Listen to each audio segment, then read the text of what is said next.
Senator West, what purpose do you rise? Question of the author.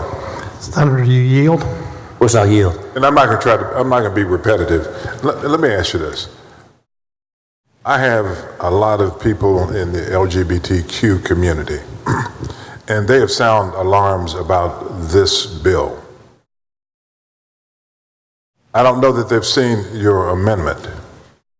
What assurances can you give them that they won't be victims of discrimination of individuals that are members of a 501c3 that's protected by the amendment in your bill? Senator, this bill as amended will not cloak anyone's illegal activity. This bill as amended is narrow and is focused on membership or affiliation with a religious organization. That's all it's about. I know there was language in the originally filed bill, and there for good reason, that folks were concerned about it. This bill, with the amendment, I think we'll agree when we see it, is very focused and is not about discrimination. Do you know of any religious organizations that discriminate? That discriminate based, like Senator Miles talked about, religions that discriminate against other religions. You mean like Baptist and Methodist, or help me understand? I'm saying, do you know of any religious organizations that discriminate, whether they're Baptist, Methodist, whatever the case may be? If you mean, do they exercise discrimination against people or in their business dealings, that would be a problem under this bill. No, that's not the question I asked you, though. Okay, do you know of any organizations? Again, this particular bill, the genesis of it comes out of LGBTQ, correct? I mean, that's kind of what this is all about. And so the charges against Chick-fil-A were based on historical statements made by the founder, but then all they could come up with was money to Fellowship of Christian Athletes, Salvation Army. Okay. So honestly, all right, so the political discussion, in part, at least that I'm receiving, is against the LGBT community, okay? And so my question to you is, do you know of any organizations that discriminate? It can be against religious organizations that, as an example, don't believe that we should have mixed marriages. Do you know of any organizations like that? I'm sure there are still some out there. We would hope not, but I'm sure there are. I don't know of any, but I'm sure there would be. And so then if a government found out that you have a religious organization that spewed that type of discrimination, under this particular bill and under your definition under Civil's Practice and Remedies Code, they'd be protected. No, let's be clear. That organization is not the one contracting with the state. This is about someone else who's got an affiliation with, maybe went to a meeting or maybe wrote a check to. So to be clear, we're not talking about protecting the organization itself. This is a Texan who has made a contribution or is a member of a church. Tithes. A tithe, there you go. Let's talk, what's a tithe? That's right. Sir? What is a tithe? 10%. Okay, and that's to a religious organization. Yes, sir. All right, so if we have someone tithing in a religious organization that basically say we shouldn't have mixed marriages, that person would be covered.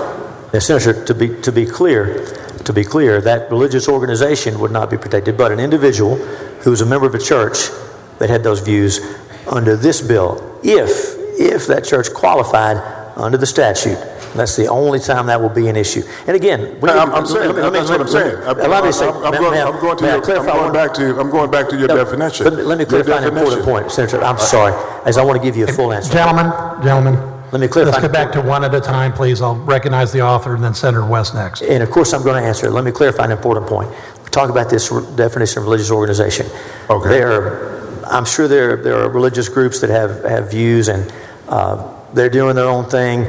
This is not the government saying you're a religion, you're not. All we're saying is, for protection under this bill, you see what I'm saying? For protection under this bill, they have to qualify for the end of this section. I want to make sure that's clear. You know why that's important. I understand that. But I understand also that your bill basically is saying that if a person is tithing or making a contribution, and you would agree with me operationally, a tithe is a contribution. Oh, clearly, yes, sir. Hold on for a second, let me finish. Yes, sir. And so if that person is making a tithe to that organization that we say, based on what our conversation, is a racist organization, and that racist organization is a religious organization under your definition, that person then, if he's doing business with a governmental entity, is covered, correct?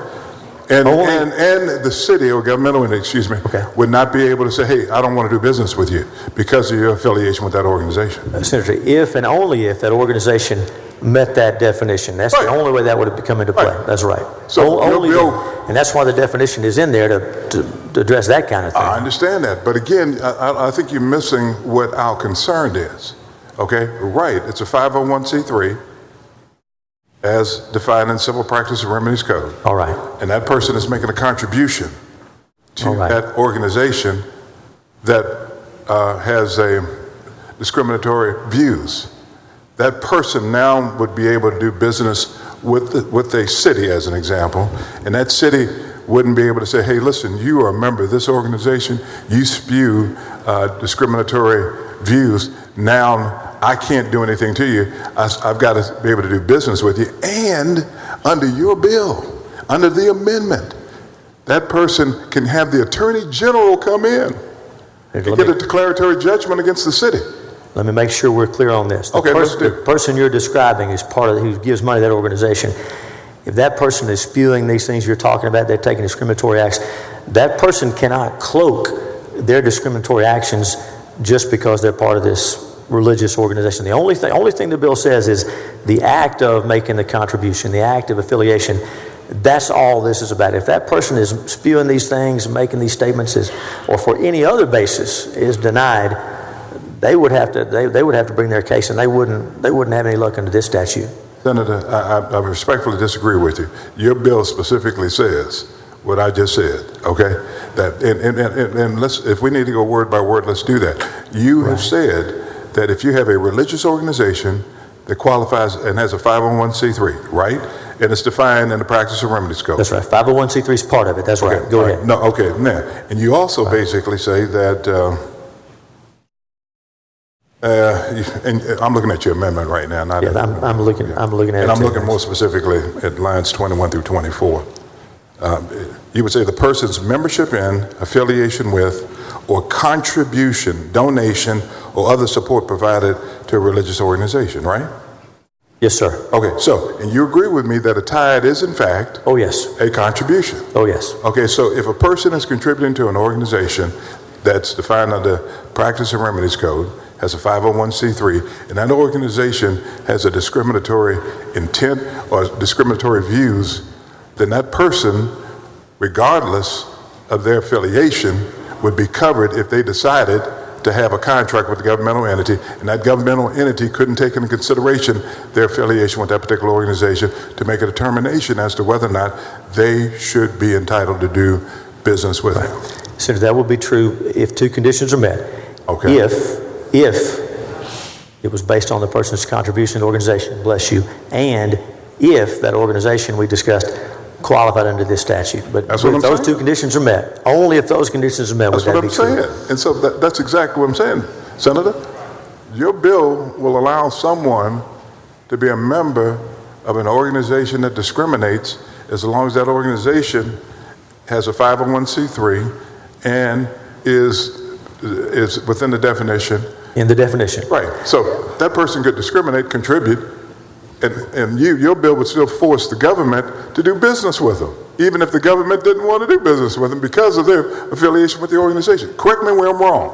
If it qualified under the definition. Right. That's right. Those conditions are important. So I'm not wrong. If it qualified under the definition, only then would that be true. That's So right. I'm not wrong then, right? With those ifs, that's right. Okay, so the ifs I'm talking about Yes, sir. is that under Practice and Remedies Code, Yes, sir. that organization is in fact within the definition of that, and That's their right. 501c3, and the person is donating to them.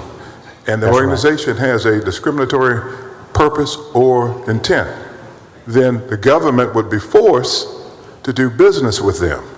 And there's nothing the government can do. And in addition, what your bill does, it says that the Attorney General can come in and tell the city, even though this organization may have some issue with LGBTQ, that they still have to do business with that person who tithes, contributes to that organization, correct? Only if they met the qualifications in the definition. That's right.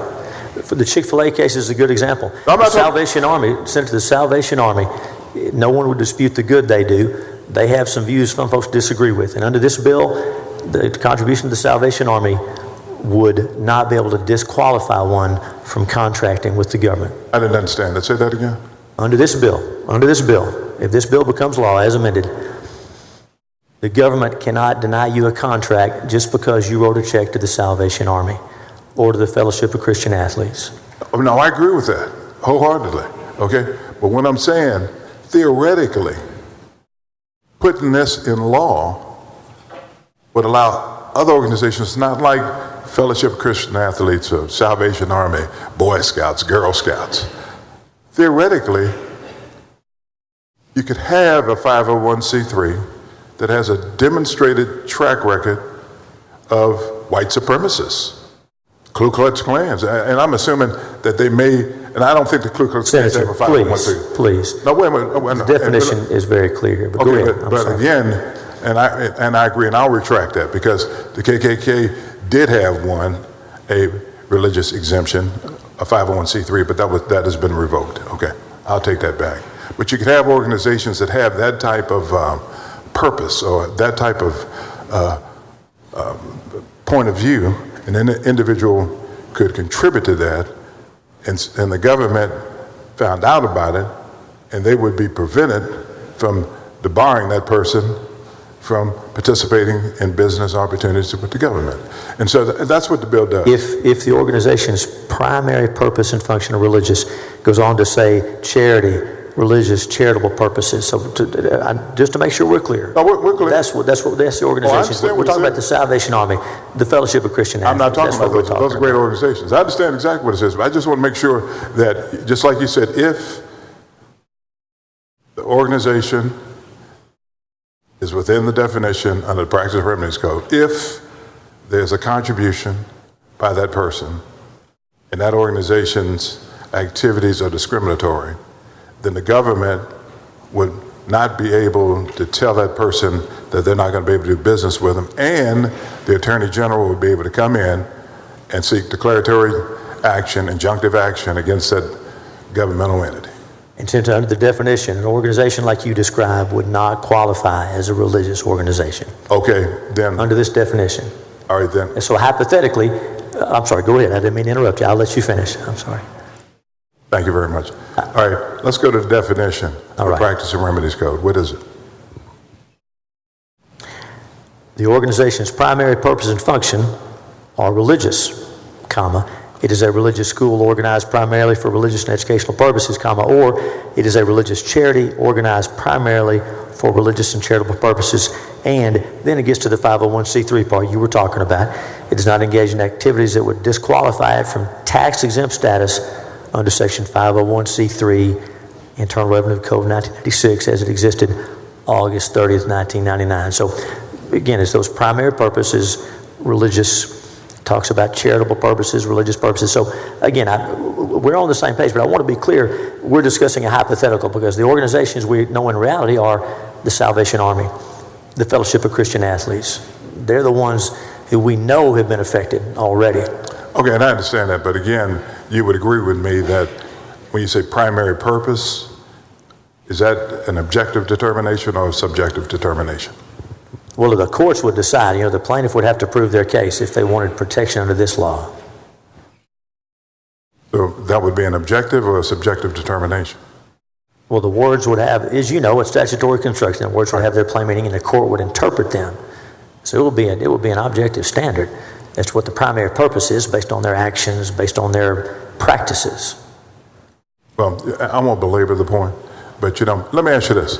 Have you heard from the business community on this bill? Texas Competes worked with Representative Krause to develop this language. I'm not saying they're for it, but Representative Krause worked on this language over in the House, working with Texas Competes and with the Human Rights Campaign, I think other groups. I'm not saying they're for the bill. I'm saying this amendment came out of working with the business community. Would you be surprised that some of the same groups that were against the bathroom bill are against this bill? I believe some of the same groups are, but I know that there are some groups that did not like that Women's Privacy Act who are not complaining about this bill. You know any of them?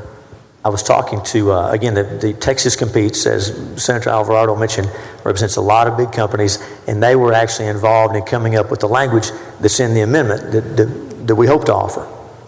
Okay. Which focuses the bill quite a bit. Well, I think you're going to probably get to offer it, but if I had my way, you wouldn't get to offer it. But you have your vote, so it is what it is. Thank you, Mr. President. Thank you, Senator. Thank you, Senator.